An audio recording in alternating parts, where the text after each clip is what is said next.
Ce faci? Stai să-ți facem ediția de Paște din Căutarea Misterioasă.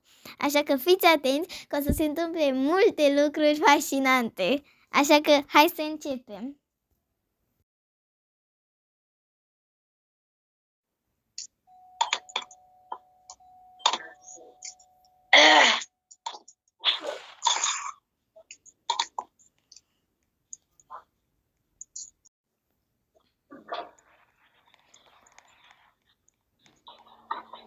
Chira, trezește-te odată.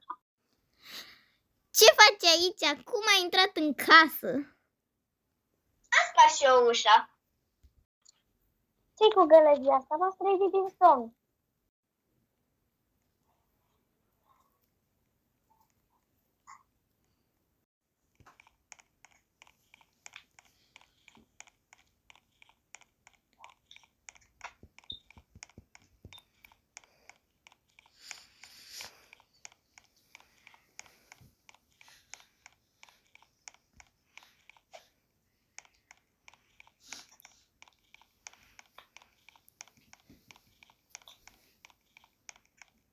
Ok, acum am vestea bună.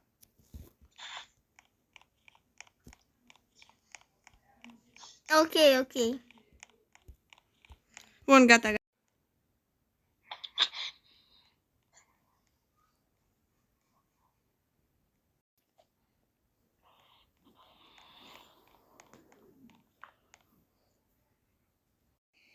A venit la mine. A vrut să-mi spună ceva și acum trebuia să plece. Ce să mă fac eu cu prietena asta a mea? Vreau să plec într-o vacanță, dar nu pot lăsa pe Ale singur aici. Știu, o să angajez o bună.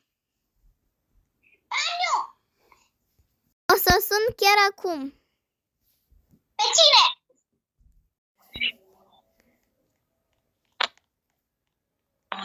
Bună! Bună ziua!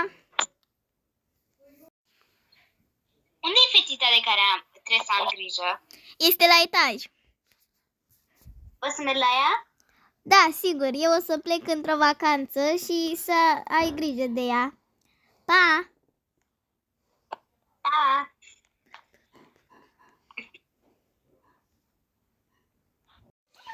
Ce era cu calul ăla? Cred că l-a uitat cineva.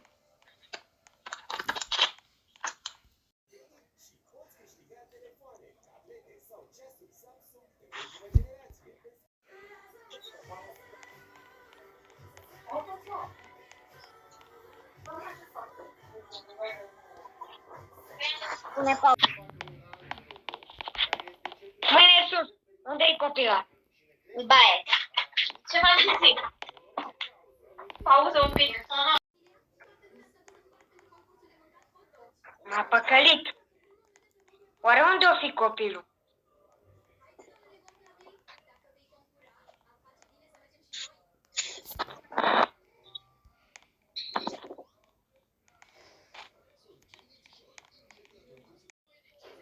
Cred că a luat-o cu ea. Trebuie să plec ca să nu mă vadă cineva.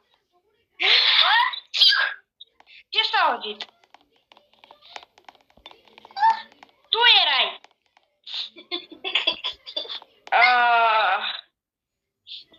Mi-a dat cu ușa. Vino încoace! Te-am prins! Te-am prins! Vino încoace! Zi unde-i bună! Mergem la mașină. Taci din gură și fii cu minte. Urcă mașină. Hai că mi s-a închis iarta.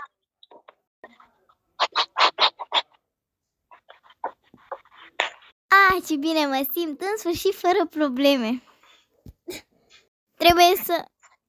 Trebuie să mă pregătesc să merg la biserică să iau lumină.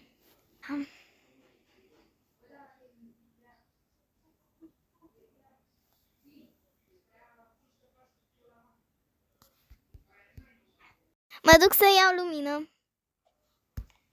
E somn, în sfârșit merg acasă.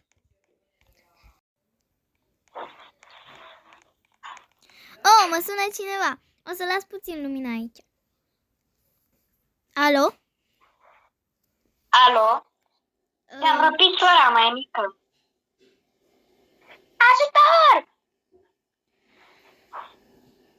Bă, dar nici de Paște nu mai pot să stau liniștită.